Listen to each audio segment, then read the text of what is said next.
হাসিনা তার আজকে অডিও বার্তা দেওয়ার কথা ছিল, সেই অডিও বার্তায় কি বলেছেন তিনি শোনাবো আপনাদের।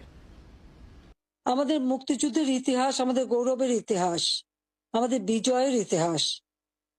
এই ইতিহাসকে মুছে ফেলতে পারবে না।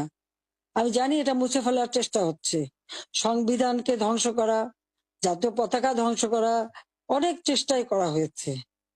কিন্তু লাখো শহীদের রক্তের বিনিময়ে যে পতাকা পেয়েছি, যে সংবিধান পেয়েছি, যে স্বাধীনতা পেয়েছি, তা ওই কয়েকজন বুলডোজার দিয়ে ভেঙে ঘুরিয়ে দেবে এ শক্তি তাদের হয়নি এখনো। এটা তাদের দুর্বলতার প্রকাশ। তারা একটা দালান ভাঙতে পারে, কিন্তু ইতিহাসকে তারা ধ্বংস করতে পারে না। ইতিহাস কিন্তু তার প্রতিশোধ নেয়, এটাও তাদের মনে রাখতে হবে। একবার মুছে ফেলা হয়েছিল ৭৫-এর পর, এরপর আবার এখন শুরু। যারা এটা করছে তারা তাদের হীনমন্যতার পরিচয় দিচ্ছে।